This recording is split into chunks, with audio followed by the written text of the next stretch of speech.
जैसा कि आप जानते हैं कि कल के टर्म पे हम लोगों ने क्या किया हुआ था।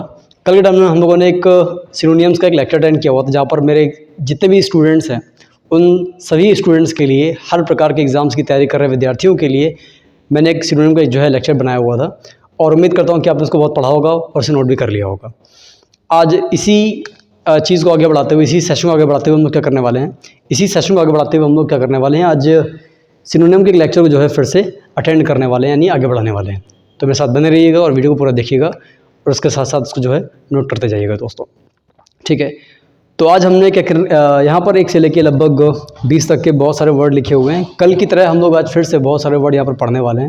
नोट कीजिएगा, पढ़िएगा। और मैं फिर से बोल रहा हूँ, प्लीज़ वीडियो को बीच में स्किप मत कीजिएगा, वीडियो को पूरा देखिएगा ताकि आप लास्ट तक इसको पढ़कर समझ पाएँ, चीज़ों को नोट कर पाएँ। और मैं आपको फिर से बता रहा हूँ कि मैं वही वर्ड ले रहा हूँ जो हमारे एग्ज़ाम में सबसे ज़्यादा रिपीटेड है, ठीक है, ताकि जब भी आप पढ़ेंगे तो वो हमारे दोबारा फंसने के चांसेस ज़्यादा हैं और आपके लिए इंपॉर्टेंट है, ठीक है दोस्तों। चलिए, तो आज हम लोग बात करने वाले सबसे नंबर फर्स्ट पे एक ऐसे वर्ड की जिसका मतलब होता है किसी व्यक्ति को सुरक्षित स्थान पर ले जाना। अब जैसे कि आप जानते हैं कि कई बार ऐसा होता है कि हमारे किसी लीडर की बात कर रहे हैं या किसी ऐसे नेता की बात कर रहे हैं जो किसी जगह पर गए और वहाँ पर फंस गए, या लोग कहीं पर फंसे हुए हैं और उनको निकाल कर सुरक्षित स्थान पर ले जाया जा रहा है, यानी कि बचाव कार्य हमारा जारी है। इंग्लिश में बचाव कार्य को हम लोग जब देखेंगे टाइम्स ऑफ इंडिया पे या कहीं पर न्यूज़ में देखेंगे, उसको बोलते हैं रेस्क्यू ऑपरेशन। रेस्क्यू ऑपरेशन का मतलब क्या होता है? To save someone from dangerous place या to take someone from dangerous place to a safe one is called rescue. तो रेस्क्यू ऑपरेशन का मतलब हो गया बचाव कार्य, यानी कि किसी व्यक्ति को खतरनाक स्थिति से या किसी ऐसी स्थिति से, यानी कि ऐसे प्लेस से जहाँ पर जो है थोड़ा खतरा ज़्यादा है, वहाँ से निकालकर सुरक्षित स्थान पर ले जाना, ठीक है। तो इवैक्यूएट इसी के जो है अर्थ में एक सिनोनियम बनता है जिसका मतलब होता है किसी व्यक्ति को सुरक्षित स्थान पर ले जाना, यानी कि मुसीबत से बचाना, ठीक है। तो हमने 2 वर्ड लिखे हुए हैं, रेस्क्यू और इवैक्यूएट। इन दोनों का मतलब क्या हो जाएगा? किसी व्यक्ति को खतरनाक स्थान से निकालकर सुरक्षित स्थान पर जो है ले जाना, ठीक है। अगर ये काम हमारा जहाज से होता है तो उसको हम इंग्लिश में क्या बोलते हैं? एयरलिफ्ट कहते हैं, AIRLIFT। तो अगर किसी भी व्यक्ति को जहाज द्वारा सुरक्षित स्थान पर ले जाया जा रहा है तो इंग्लिश में उसको हम लोग जो है एयरलिफ्ट कहते हैं। और कई बार ऐसा होता है कि जो हमारे ऐसी जगह हैं जहाँ पर दुर्घटना है या कहीं पर भूकंप मान लीजिए आ गया और जो भूकंप पीड़ित लोग हैं वहाँ पर खड़े हुए हैं, तो कई बार क्या होता है कि फूड पैकेट्स ऊपर से फेंकते हैं, ठीक है। तो उसको भी इंग्लिश में हम लोग क्या कहेंगे? एयरलिफ्ट कहेंगे, ठीक है। तो खाद्य सामग्री भी जब उठाकर ले जाई जाती है पीड़ितों के लिए, ऊपर से फेंकी जाती है, इंग्लिश में उसको भी एयरलिफ्ट कहा जाता है। तो फिलहाल हमारे जो एग्ज़ाम में आता है वो ये आता है कि किसी व्यक्ति को खतरनाक स्थान से ले जाकर सुरक्षित स्थान पर छोड़ देना, इंग्लिश में उसको रेस्क्यू ऑपरेशन यानी कि बचाव कार्य या इवैक्यूएट कहते हैं। रेस्क्यू और इवैक्यूएट के अर्थ में अगर हम लोग यहाँ पर प्लेन का यूज़ करेंगे यानी कि हेलीकॉप्टर का प्रयोग करेंगे तो उसको इंग्लिश में हम लोग क्या कहते हैं? एयरलिफ्ट कहते हैं। वैसे हेलीकॉप्टर को इंग्लिश में हम लोग चॉपर भी कहते हैं, CHOPPER। जिनको नहीं पता है वो ये बात जान लीजिएगा या नोट कर लीजिएगा कि चॉपर जो है वो हेलीकॉप्टर के लिए यूज़ किया जाता है, ठीक है। वैसे मुसीबत से बचाने के लिए हम लोगों ने यहाँ पर एयरलिफ्ट, रेस्क्यू और इवैक्यूएट 3 वर्ड लिखे हुए हैं। एक वर्ड हमारे सामने और लिखा हुआ है, वो है दोस्तों रिडीम। रिडीम का मतलब होता है मुसीबत से बचाना। ज़रा ध्यान दीजिएगा प्लीज़। R स्पेलिंग हमारी क्या हो जाएगी? REDEEM, किसी व्यक्ति को मुसीबत से बचाना। मैं बोल दे रहा हूँ, REDEEM, किसी व्यक्ति को मुसीबत से बचाना या किसी व्यक्ति को मुश्किल से बचाना, ठीक है। सुरक्षित स्थान पर ले जाने के लिए हम लोगों ने 3 वर्ड यूज़ किए हुए हैं, इवैक्यूएट, रेस्क्यू और एयरलिफ्ट। रिडीम का मतलब होता है मुसीबत से बचाना, और रिडेम्पशन इसी का नाउन है। अगर आप जानना चाहें तो रिडेम्पशन इसी का नाउन है। स्पेलिंग मैं बता दे रहा हूँ, REDEM, फाइन, वेट, REDEMPTION। बताइए, क्लियर हो गया? ठीक है। तो रिडेम्पशन का मतलब क्या हो जाएगा? बचाव, यानी इसी का क्या है? नाउन है। और रिडीमर वो व्यक्ति जो बचाता है, इसीलिए सेवियर का जो सिनोनियम बनता है वो रिडीमर बनता है। आया बच्चों? तो आज हम लोगों ने क्लास में लगभग 5 वर्ड सीख लिए हैं, 4 वर्ड सीख लिए हैं। इवैक्यूएट, किसी व्यक्ति को मुश्किल स्थान से निकालकर सुरक्षित स्थान पर ले जाना।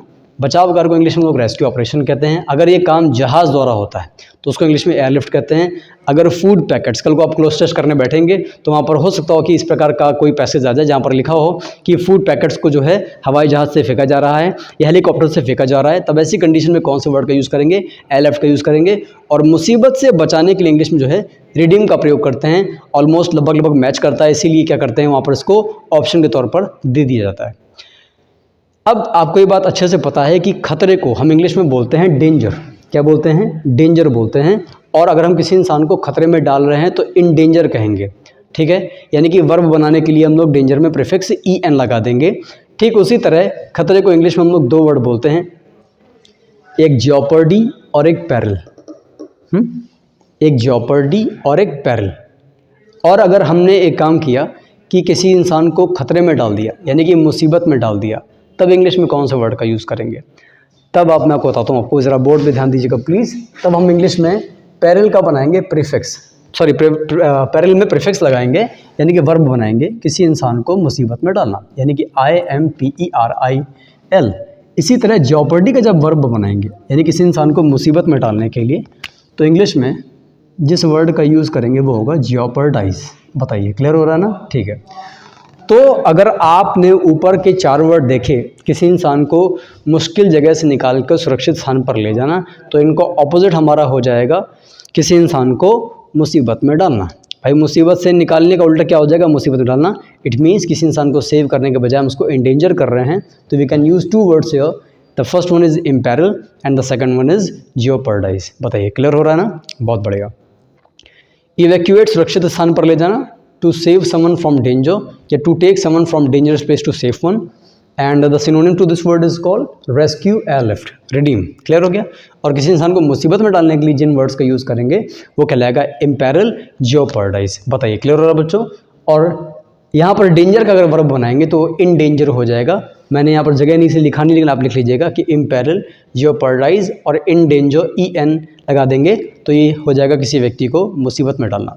तो ये आपस में तीनों सिनोनिम हो जाएंगे और वो चारों आपस में सिनोनिम हो जाएंगे, लेकिन दोनों एक दूसरे के ऑपोजिट हो जाएंगे। मुसीबत से बचाने के लिए उल्टा अगर करेंगे तो क्या हो जाएगा? मुसीबत में डालना हो जाएगा। बताइए बच्चों, क्लियर हो रहा है? चलिए, अच्छा अब थोड़ा सा मैं कंपैरिजन करना चाहूँगा। यहाँ पर हमने एक वर्ड लिखा हुआ है, ज़रा ध्यान से देखेंगे, इवैक्यूएट। क्या लिखा हुआ है? इवैक्यूएट, ठीक है। और ये क्या लिखा हुआ है? एक्सावेट। ठीक, आप अगर दोनों में कंफ्यूज हैं तो एक काम कीजिए, दोनों की स्पेलिंग को ध्यान से देखिएगा। Sorry for that. यहाँ पर EX लगा हुआ है, तो EX का मतलब हो जाएगा बाहर, यानी कि बाहर निकालना, खोद कर बाहर निकालना।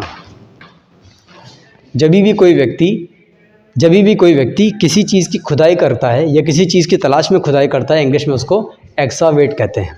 इसीलिए कहीं पर अगर आप आपने देखा होगा, कहीं पर आप जा रहे होते हैं तो वहाँ पर लिखा होता है खुदाई कार्य जारी है, तो इंग्लिश में एक्सावेशन वर्क इज़ गोइंग ऑन या एक्सावेशन इज़ गोइंग ऑन, वर्क नहीं लिखा होता। एक्सावेट का नाउन बनाएंगे तो एक्सावेशन हो जाएगा। ठीक है, मैं प्रोनाउंसिएशन उतना अच्छा नहीं होगा, लेकिन मैं आपको बता पाने में अपनी बात जो है सक्षम हूँ। तो एक्सावेशन इज़ गोइंग ऑन, इसका मतलब क्या है? खुदाई कार्य यहाँ पर जारी है। तो एक्सावेट का मतलब हो जाएगा खोद कर बाहर निकालना। EX याद रखिएगा, EX का मतलब होता है बाहर। अब अगर आप इसी श्रेणी में, यानी कि खोद कर बाहर निकालने के लिए डिग आउट की बात करेंगे, एक्सावेट की बात करेंगे, तो ये एक्सह्यूम वर्ड आपको थोड़ा सा तैयार करना पड़ेगा। देखिए, मैं आपको एक बात बता दूं अच्छे से, जिन बच्चों को तैयार नहीं होता, आप सभी को बहुत अच्छे से पता है कि ह्यूमस जो वर्ड लगाते हैं वो मिट्टी के लिए लगाते हैं। जो ह्यूम वर्ड लगाते हैं ये मिट्टी को शो करता है। ह्यूमस मिट्टी में होता है ना, ठीक है। तो ये है मिट्टी, ह्यूम, ठीक है। और एक्स माने क्या हो गया? ये देखिए बाहर। तो मिट्टी से खोद कर बाहर निकालना, स्पेशली लाश को पोस्टमार्टम के लिए दोबारा कब्र से खोद कर बाहर निकालने के लिए हम लोग क्या करते हैं? एक्सह्यूम का प्रयोग करते हैं। कई बार ऐसा होता है कि पुलिस जब किसी का पोस्टमार्टम, जब पुलिस को बाद में पता चलता है कि किसी इंसान ने किसी को मारकर गाड़ दिया, दफना दिया, तो पुलिस उसकी लाश को दोबारा पोस्टमार्टम के लिए निकलवाती है। तब ऐसी कंडीशन में एक्सह्यूम वर्ड का ही यूज़ करते हैं और किसी वर्ड का यूज़ नहीं करते। अब आप मान लीजिए अगर SSC का एग्ज़ाम दे रहे हैं या कोई CDS का एग्ज़ाम दे रहे हैं, तो आपको क्लोज टेस्ट में फंस गया, भरने के लिए आ गया, तो लाश को दोबारा खोद कर बाहर निकालने के लिए पोस्टमार्टम के लिए या वन वर्ड में आ गया, एक्सह्यूम वर्ड का यूज़ करेंगे। बाकी सारे वर्ड लिखे होंगे वहाँ पर खोदने के लिए, लेकिन आपको जो सही वर्ड लगाना है वो एक्सह्यूम हो जाएगा। तो खोद कर बाहर निकालने के लिए एक्सावेट, डिग आउट और एक्सह्यूम वर्ड हम लोग जो है लगाते हैं। इसी का उल्टा कर देंगे तो एक्सह्यूम का उल्टा हो जाएगा इनह्यूम। दफनाना। ये मिट्टी से खोद कर बाहर निकालना, ध्यान दीजिए, ये मिट्टी से खोद कर बाहर निकालना और ये मिट्टी में दफनाना। बरी माने भी क्या होता है, दफनाना। क्लियर हो रहा, क्लियर हो रहा है ना। और इंटर्न माने क्या होगा, नज़र बंद कर देना, यानी कि इसको भी जो है दफनाने के सेंस में यूज़ करेंगे। इंटर्न मतलब नज़र बंद कर देना, किसी चीज़ को लोगों की नज़रों से छुपा कर ज़मीन में गाड़ देना। क्लियर हो रहा है। तो आप अगर ध्यान देंगे तो खोद कर बाहर निकालने के लिए एक्सावेट, एक्सह्यूम, डिग आउट। ठीक, एक्सह्यूम को उल्टा कर दिया, इनह्यूम दफनाना। एक्सह्यूम खोद कर बाहर निकालना, इनह्यूम माने दफनाना। एक्सह्यूम खोद कर बाहर निकालना, इनह्यूम माने दफनाना। एक्सावेट का मतलब क्या हो जाएगा, एक्सावेट माने होगा खोद कर बाहर निकालना और बरी माने दफनाना। इंटर माने भी क्या होगा, किसी को दफनाना। और लाश को पोस्टमार्टम के लिए पुलिस द्वारा दोबारा खोद कर निकलवाना, इंग्लिश में क्या कहलाएगा, ये एक्सह्यूम कहलाएगा। बताइए, क्लियर हो रहा है ना। ठीक है, फिलहाल मैं आपको बता दूं, इंसान की लाश को इंग्लिश में बोलते हैं कॉर्प्स। ये ह्यूमन डेड बॉडी, ये वन वर्ड में बहुत आता है, बच्चों को पता होना चाहिए। इंसान की लाश को हम लोग जो है ह्यूमन डेड बॉडी को कॉर्प्स कहेंगे, ह्यूमन डेड बॉडी। ठीक, और सिनोनिम के तौर पे यहाँ पर कैडावर या क्ले, क्ले का मतलब वैसे तो चिकनी मिट्टी होता है ना, चीनी मिट्टी होता है। तो कॉर्प्स और कैडावर, क्ले, ये तीनों हमारे क्या हो जाएंगे, सिनोनिम हो जाएंगे। इन तीनों का मतलब वही हो जाएगा कि किसी इंसान की लाश। क्लियर हो रहा है। जानवर या पक्षी की लाश इंग्लिश में कैरकस कहलाएगा, एनिमल डेड बॉडी। कैरकस जानवर की लाश। ठीक है, अब अगर थोड़ा सा ध्यान से देखेंगे तो जब बहुत ज़्यादा ठंड पड़ती है तो पक्षी भी जो है ठंड के मारे जम जाते हैं, उनका शरीर जो जम जाता है, मर जाते हैं बेचारे। जहाँ पर तापमान बहुत कम होता है वहाँ पर पक्षी जो है, या तो अगर अपने आप को अडॉप्ट कर लेते हो तो ठीक है, अगर अडॉप्ट नहीं कर पाते, अडाप्टेशन पावर नहीं उनके अंदर, तो दे डाई इजीली। तो कैरकस ह्यूमन डेड बॉडी के लिए नहीं लगाते, बल्कि जानवर की या पक्षी की लाश के लिए लगाते हैं। तो यहाँ पर ह्यूमन डेड बॉडी नहीं, एनिमल डेड बॉडी या dead body of a bird लिखकर वहाँ पर आ सकता है। क्लियर हो गया। ठीक है, अच्छा मैं आपको एक बात बता दूँ, ये जो सड़कों पर आवारा जानवर घुमा करते हैं, इनके लिए भी वन वर्ड आता है ना, होमलेस एनिमल्स। होमलेस एनिमल्स लेकर आएगा। तो जो हमारे आवारा जानवर हैं उनको बेटा इंग्लिश में क्या कहेंगे, स्ट्रे कहेंगे, STRAY, स्ट्रे। स्ट्रे माने क्या होगा, आवारा जानवर, छुट्टा जानवर। बताइए, क्लियर हो रहा है ना। ठीक है, और अगर होमलेस चाइल्ड की बात करेंगे तो अर्चिन आता है, UR, मैं लिख देता हूँ यहाँ पे, URCHIN। क्लियर हो गया। Stray, homeless animal, urchin, URCHIN, urchin, homeless child. Clear हो रहा है। Stray, homeless animal, urchin, homeless child, carcass, जानवर की लाश, कॉर्प्स, इंसान की लाश, बरी दफनाना, इनह्यूम दफनाना, इंटर्न दफनाना, खोद कर बाहर निकालना, ये सारे वर्ड। बताइए, क्लियर हो रहा है ना। ठीक है, अच्छा अब थोड़ा सा ध्यान दीजिएगा। इंग्लिश में मिलाने को, बहुत सिंपल सा वर्ड है, मिलाने को एमलगमेट या मिंगल कहते हैं। एमलगमेट या मिंगल कहते हैं। इनका मतलब क्या होता है, मिलाना। ठीक है, ध्यान से पढ़िएगा। और यहाँ पर ऑप्शन के तौर पे मिक्स अप आता है। लेकिन अगर दो राज्यों को मिला रहे हैं आपस में, जो कि सरदार पटेल ने किया हुआ था, राज्यों का एकीकरण किया था इंग्लिश में, अगर राज्यों को आपस में मिलाएंगे तो इंग्लिश में कौन से वर्ड का यूज़ किया जाएगा, एजिमिलेट। क्या हो जाएगा, एजिमिलेट। एजिमिलेट माने क्या हो जाएगा, दो राज्यों को आपस में मिलाना। बताइए, क्लियर हो रहा है। एमलगमेट माने मिलाना, मिंगल माने मिलाना, यानी कि मिक्सअप। ठीक, एजिमिलेट माने क्या हो जाएगा, दो राज्यों को आपस में मिलाना। ठीक है, और दो भागों में विभाजित करना, दो पार्ट्स में डिवाइड करना। इसकी बात करेंगे तो वन वर्ड सब्स्टिट्यूशन के तौर पे इंग्लिश में बाइफरकेट आता है, BIFURCATE।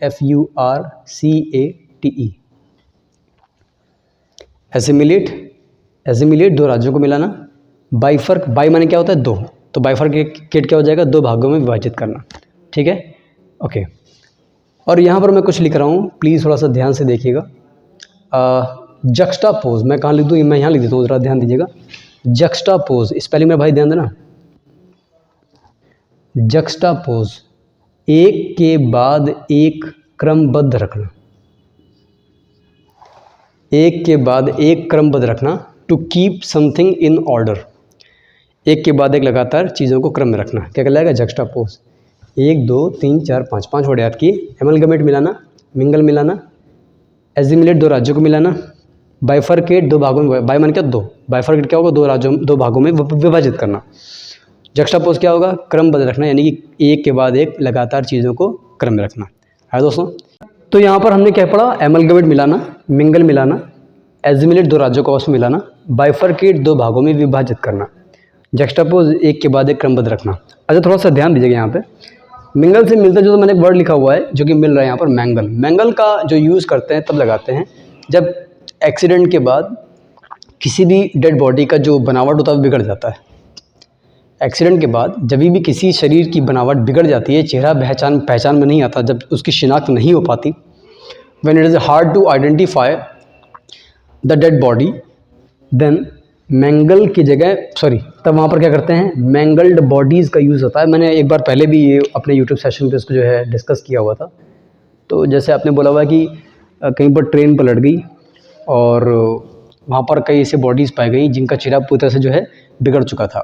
तो the police recovered many mangled bodies from spot लिखकर आता है। तो मैंगल्ड बॉडी का मतलब क्या हो जाएगा, बुरी तरह से विक्षिप्त हुआ चेहरा, यानी कि जिसकी बनावट पूरी तरह से बिगड़ चुकी है। इंग्लिश में इसको डिस्टॉर्टेड कहते हैं।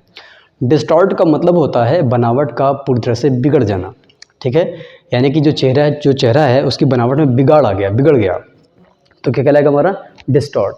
तो मैंगल्ड का सिनोनिम वैसे डिस्टॉर्ट बनता है, लेकिन डिस्टॉर्ट का मतलब क्या होता है, किसी चीज़ को तोड़ मरोड़ कर पेश करना भी कह सकते हो।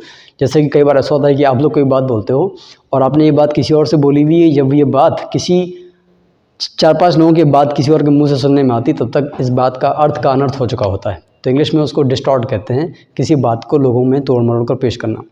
आज जब किसी इंसान के सामने चेहरा बनाते हैं, अपना चेहरा मुंह बनाते हैं, फेस बनाते हैं, तो इंग्लिश में उसको विंस द फेस कहते हैं। वहाँ पर भी विंस का सिनोनिम हमारा क्या होता है, डिस्टॉर्ट बनता है।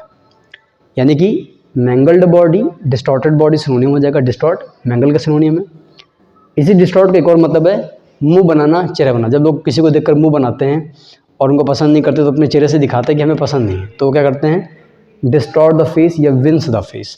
विंस का मतलब क्या होगा, मुंह बनाना, डिस्टॉर्ट माने भी क्या होगा, मुंह बनाना। विंस का एक मतलब और है, वो मैं बताऊंगा बाद में आपको, पहले हम जो है आगे बात करते हैं, ठीक है। अब आते हैं आप लोग सम्मान करने की। देखिए जब भी हम लोग सूर की बात करते हैं, हाथी की बात करते हैं, तो हम लोग क्या करते हैं, एक प्रकार से इनकी पूजा करते हैं, ठीक है। इंग्लिश में हमेशा इस तरह से पूजा करने के लिए इतना सम्मान है मन में कि उसके लिए एक प्रकार से पूजते हैं उसको। वेनेरेट या रिवियर, ये दो वर्ड का यूज़ करते हैं। रिवर की बात नहीं करो, रिवर मान नदी होता है। रिवियर, वेनेरेट, इन दो वर्ड्स का यूज़ करते हैं। और मैंने आपसे पहले भी कहा था एक बार जब मैं क्लास में पढ़ाया हुआ था कि एक एग्जाम्पल, हमेशा हम लोग जो है एग्जाम्पल बोलते हैं कि in our country, it means in India, elephant is venerated as Lord Ganesha. I'm right. In India, elephant is venerated as Lord Ganesha. यानी कि जो हाथी है उनको गणेश जी की तरह पूजा जाता है हिंदू धर्म में, ठीक है। तो रिवियर, वेनरेट का मतलब किसी को बहुत ज़्यादा रिस्पेक्ट देना, इतना ज़्यादा रिस्पेक्ट देना कि उसको एक प्रकार से भगवान की तरह जो है पूजते हैं, ठीक है। यहाँ पर डाइफी जो वर्ड मैं लिख रहा हूँ, DEIFY, ये भी इसी श्रेणी में ही आता है, किसी को भगवान की तरह पूजना या सम्मान करना। अब जो कि सम्मान करने की बात कर रहे हैं, तो यहाँ पर एडोर हमारा जो है वर्ब यहाँ पर कॉमन सिनोनियम बन जाता है, ठीक है। तो मैंने एग्जांपल बोला हुआ है कि ही द सन, अभी मैं आपको शायद 5 दिन पहले मैंने जो है एक क्लोज टेस्ट देखिए डिस्कस किया था, वहाँ पर देखिए ये वर्ड आ गया कि पुराने ज़माने में जो सूरज है उसको क्या करते थे, जो सूरज है उसको भगवान की तरह पूजा जाता था। तो वहाँ पर बोलेंगे the sun was revered in the ancient time by our four fathers.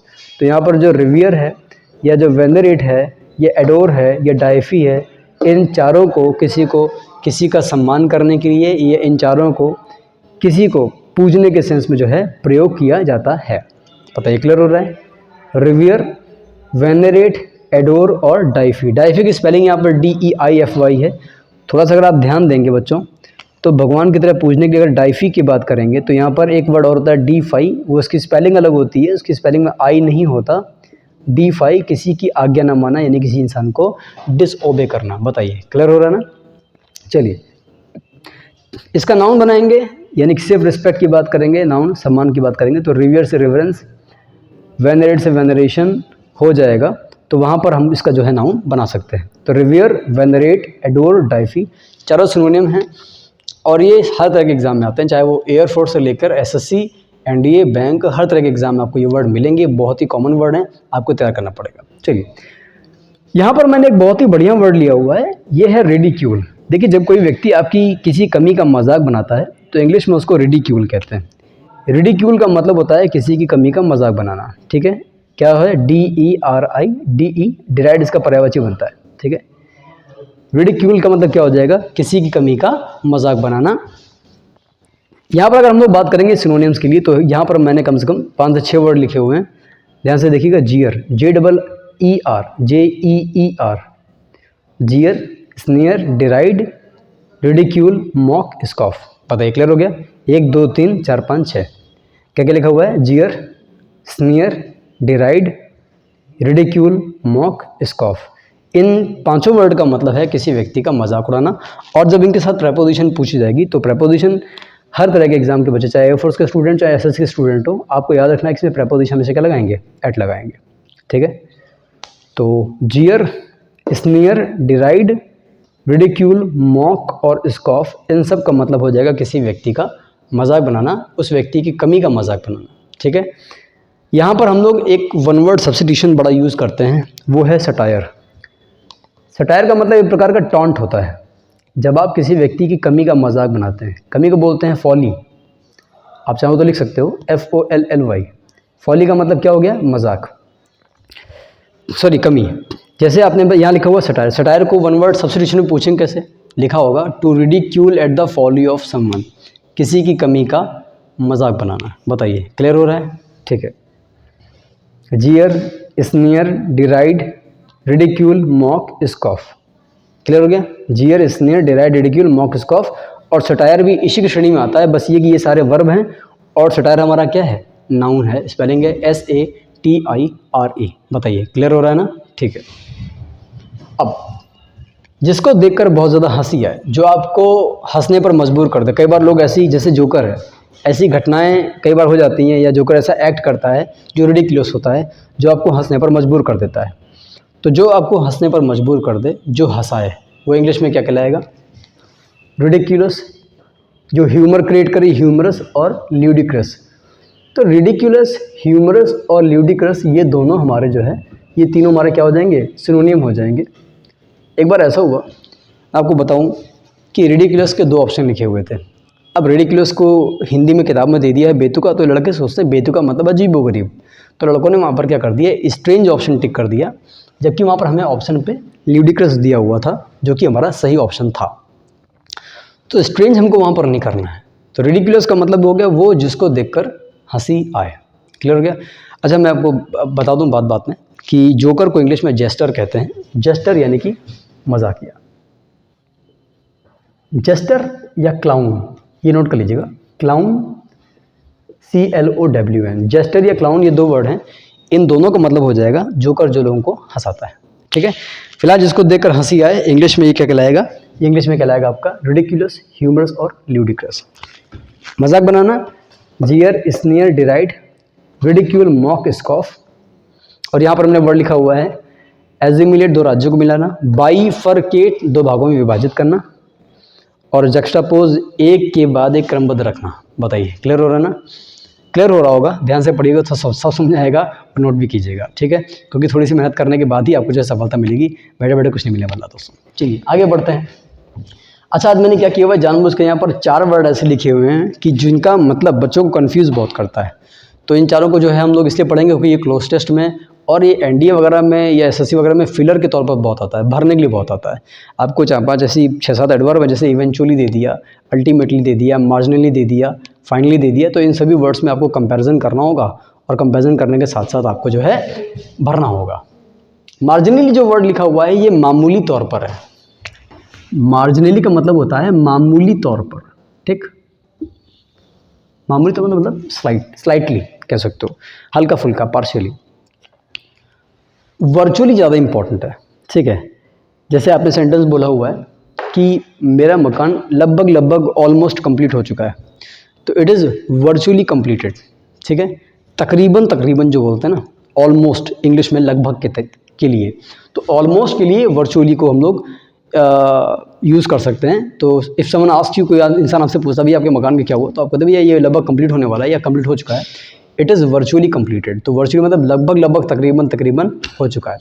Marginally का मतलब क्या है, मामूली तौर पर, ठीक है। चलो, साइमल्टेनियसली का मतलब होता है जब दो चीज़ें पैरेलल में एक साथ चलती हैं। जैसे कि मान लीजिए कि मैंने दो हॉल ले लिए और मैं एक लेक्चर यहाँ पढ़ा रहा हूँ और मेरे कोई साथी लेक्चर वो बगल में लेक्चर पढ़ा रहे हैं। तो अब ये क्या बोलेंगे कि भैया यहाँ पर 2 क्लासेस चलती हैं 10 से 11 और पैरेलल चलती हैं, यानी कि एक ही समय में चलती हैं। तो अब क्या बोलेंगे, 2 क्लासेस रन हियर साइमल्टेनियसली। तो साइमल्टेनियस क्या हो जाएगा, एक ही समय पर होने वाला। इंग्लिश में वन वर्ड के तौर पर आता है happening at a same time, यानी कि पैरेलल, इसका सिनोनिम जो है वो बन जाएगा। बताइए, क्लियर हो रहा है ना, ठीक। और स्पॉन्टेनियसली क्या है, जो ऑटोमेटिकली अपने आप चले, जिसको करना ना पड़े, है ना।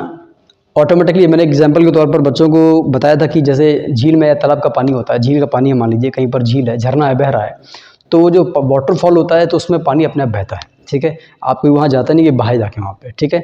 तो इंग्लिश में स्पॉन्टेनियस फ्लो ऑफ वाटर, ये बात हमेशा याद रखिएगा। स्पॉन्टेनियस फ्लो ऑफ वाटर आप लिखेंगे तो उसको हमेशा याद रहेगा कि स्पॉन्टेनियस का मतलब है कि पानी का वो प्रवाह जो स्वयं चलता है। स्पॉन्टेनियस फ्लो ऑफ वाटर, ये देखिए क्या हो गया, स्पॉन्टेनियस फ्लो ऑफ वाटर। तो चारों वर्ड को एक बार डिस्कस कर लेते हैं। मार्जिनली मतलब क्या हो जाएगा, लगभग या तकरीबन। वर्चुअली लगभग या तकरीबन। मार्जिनली मतलब क्या होगा, मामूली तौर पर। साइमल्टेनियसली मतलब एक ही समय पर होने वाला। स्पॉन्टेनियसली क्या हो जाएगा, ये हो जाएगा अपने आप चलने वाला। इसीलिए स्पॉन्टेनियस के सिनोनिम के तौर पर ऑटोमेटिक या नेचुरल देते हैं कि जो चीज़ें स्वतः यानी कि अपने आप प्राकृतिक तौर पर हो, आर्टिफिशियल ना हो, ठीक है। तो spontaneous flow of water, 2 classes, ये एग्जाम्पल चारों लिख लीजिएगा। It is virtually completed, my home is virtually completed, या my work is virtually completed, my project is virtually completed.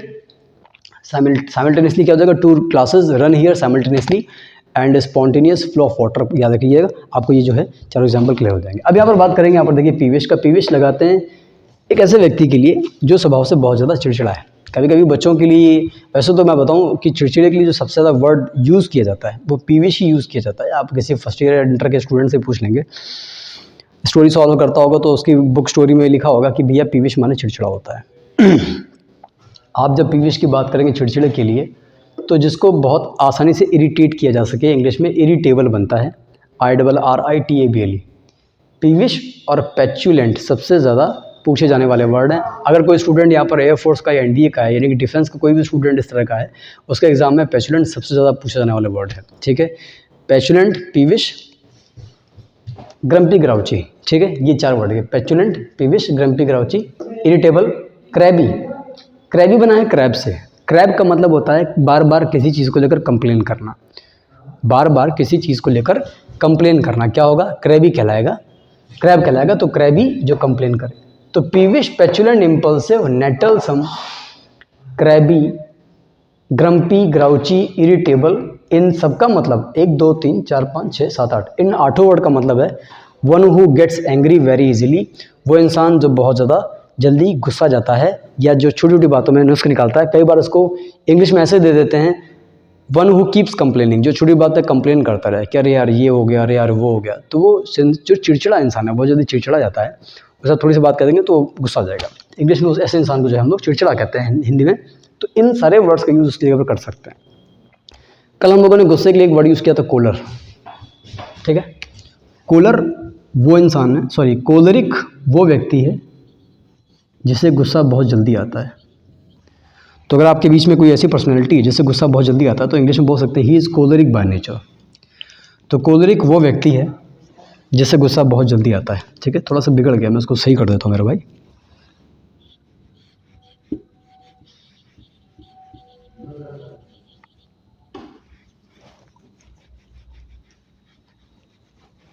Wait,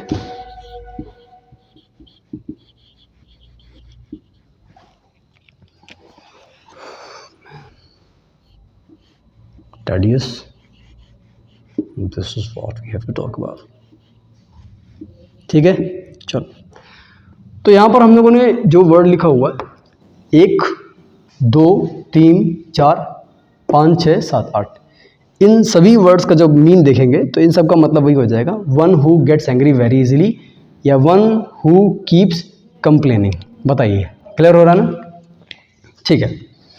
और यहाँ पर कोलरिक लगाते हैं उस इंसान के लिए जो बहुत जल्दी जो है चिड़चिड़ा जाता है या जिसको गुस्सा बहुत ज़्यादा आता है। उल्टा करेंगे तो जो हमेशा शांत स्वभाव का व्यक्ति है, इंग्लिश में ऐसे व्यक्ति को हम लोग बोलते हैं फ्लैग्मेटिक। फ्लैग्मेटिक वो व्यक्ति है जो हमेशा शांत रहता है, जिसे गुस्सा जल्दी फल्दी नहीं आता। स्पेलिंग की बात करेंगे, PHLEGMATIC।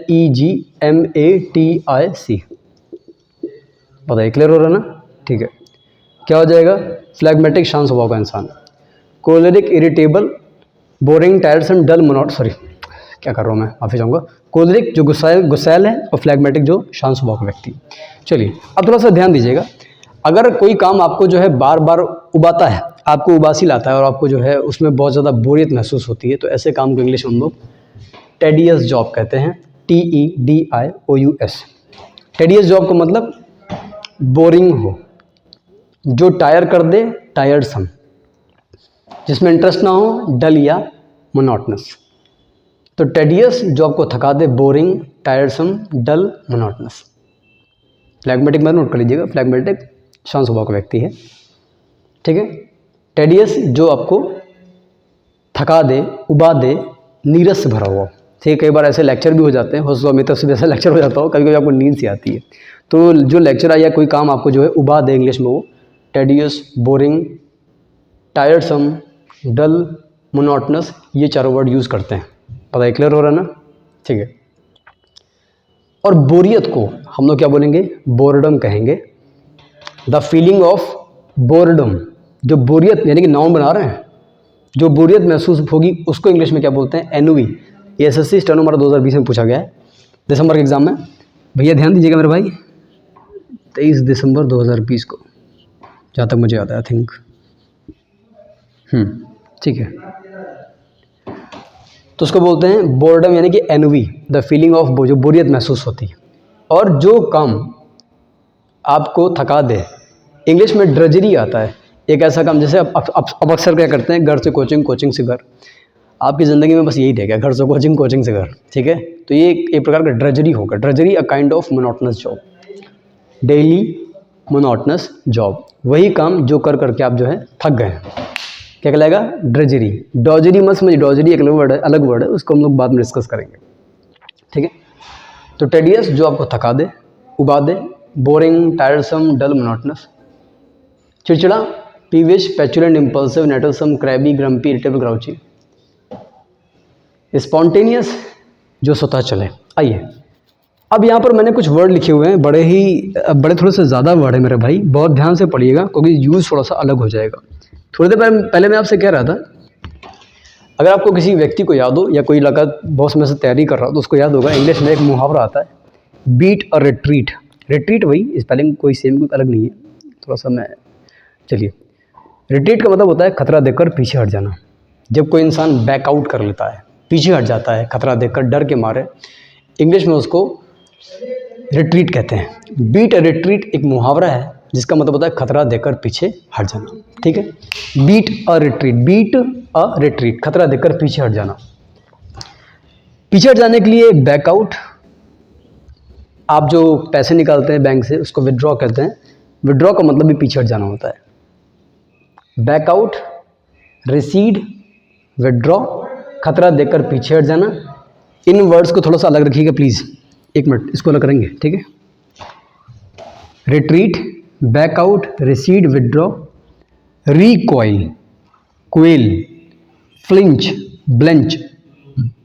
1 2 3 4 5 6 7 8, इन सब का मतलब खतरा देखकर पीछे हट जाना, डर के मारे पीछे हट जाना, खतरे की वजह से या डर की वजह से, मतलब पीछे हटने की इंग्लिश है जिसको हम लोग विदड्रॉ कहते हैं। ये जो वर्ड देख रहे हैं, रिकेंट, रिट्रैक्ट, रिजाइल, RESIL और विंस, विंस जिसका मतलब मुंह बनाना था, इन चारों का मतलब अपनी इच्छा से अपना धर्म, अपना मत त्याग देना। आपको याद होगा एपोस्टेट और रेनेगेट 2 व्यक्ति पढ़े थे जो अपनी स्वेच्छा से अपनी पार्टी, पॉलिटिकल पार्टी, अपना रिलीजन जो है त्याग देते हैं। इस क्रिया को उस व्यक्ति को तो एपोस्टेट रेनेगेट कहते हैं। जिन्होंने मेरा लास्ट लेक्चर नहीं देखा जाके देखिएगा वन वर्ड सब्स्टिट्यूशन का। इस क्रिया को इंग्लिश में रिकेंट, रिट्रैक्ट, रेजाइल या विंस कहते हैं। तो इन चारों का मतलब अपनी स्वेच्छा से अपना धर्म मत त्यागना है। कभी कभी ये जो वर्ड आप देख रहे हो ये इनके ऑप्शन के तौर पर आता है, क्योंकि अपने मत से पीछे हट जाने के लिए भी इंग्लिश में वही हिंदी निकलती है, पीछे हट जाना है। लेकिन एग्जैक्टली अगर प्राथमिकता देनी होगी तो इन चारों वर्ड को देंगे, अपने धर्म से, अपने मत से पीछे हट जाना, खतरा देखकर। बताइए, क्लियर? सॉरी, अपनी स्वेच्छा से। क्लियर होगा ना? ठीक है, एक काम करते हैं भैया, हमारी रिवाइज कर लेते हैं पूरा, उसके बाद जो हम लोग वाइंड अप करेंगे। किसी व्यक्ति को खतरनाक जगह से लेकर सुरक्षित स्थान पर ले जाना, इवैक्यूएट, रेस्क्यू, जहाज से करें एयरलिफ्ट, और रिडीम। ठीक, खतरे में डालना उल्टा कर देंगे, इम्पैरल, जॉपर्डाइज, इन डेंजर। ठीक है, ओके। एक्सवेट, खुदाई करके निकालना, एक्सह्यूम, लाश को कब्र से खोद कर निकालना पोस्टमार्टम के लिए, डिग आउट कहते हैं। दफनाने को बरी, इनह्यूम या इंटर्न कहते हैं।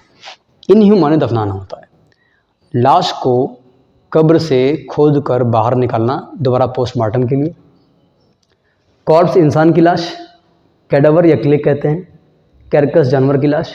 ठीक, जो आवारा जानवर उसको बोलेंगे स्ट्रे, और आवारा जो होमलेस जो एनिमल है और जो होमलेस चाइल्ड उसको अर्जिन कहेंगे। ठीक है, चीज़ों को मिलाना आपस में एमलगमेट या मिंगल कहलाएगा। एजिमिलेट, दो राज्यों को मिलाना, ये प्राथमिकता है वर्ड की, हिंदी मिलाना ही आ जाएगी, अगर क्लोज में आ गए तो भर लीजिएगा। बाईफर, बाई में दो, बाइफरकेट, दो भागों में विभाजित करना। जस्टपोज, एक के बाद एक क्रमबद्ध रखना।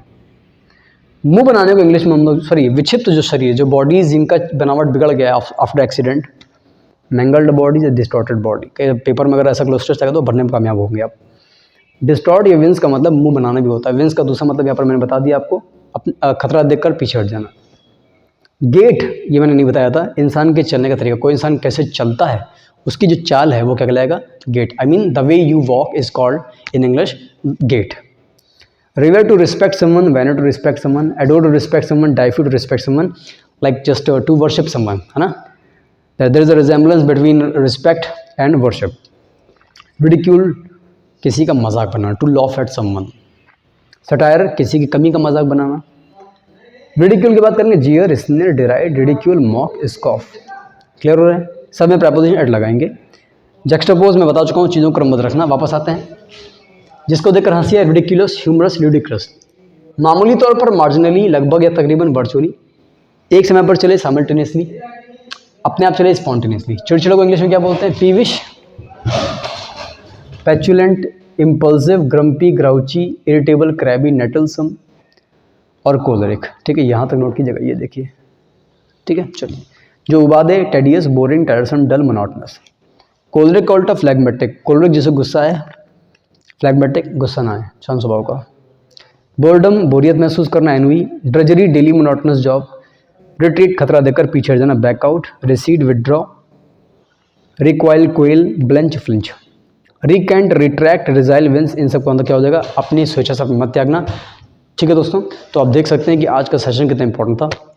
आज हमने इतने सारे वर्ड कर डाले हैं कि हम लोग जो है कल को और आज के अगर सेशन को मिलाएंगे तो ये कम से कम हमारा 1.5-2 हफ्ते का काम है, जो हम लोगों ने 2 दिन में पूरा कर लिया है। ठीक है, तो उसको नोट कर लीजिएगा, तैयार कर लीजिएगा दोस्तों, पढ़ लीजिएगा और वीडियो को लाइक ज़रूर कर दीजिएगा, शेयर कर दीजिएगा, सब्सक्राइब की तो कर ही दीजिएगा, वो तो बात की बात है, मैं मुँह से निकल आया लाइक शेयर सब्सक्राइब के लिए। आप इसको शेयर ज़रूर कर दीजिएगा उन बच्चों के साथ में जो पढ़ रहे हैं मेरे भाई, क्योंकि आपका भला होगा तो उसके साथ साथ और लोगों का भला हो, ये बहुत ज़रूरी है। ठीक है, और मुझे भी काम करने में मज़ा आएगा अगर हमारी ऑडियंस और ज़्यादा जुड़ेगी। ठीक है दोस्तों, मिलते हैं अगले दिन पे एक नए वीडियो के साथ, तब तक के लिए धन्यवाद, गुड नाइट। पढ़ाई ज़रूर कीजिए, पढ़ते रहिए, मेहनत करिए दोस्तों।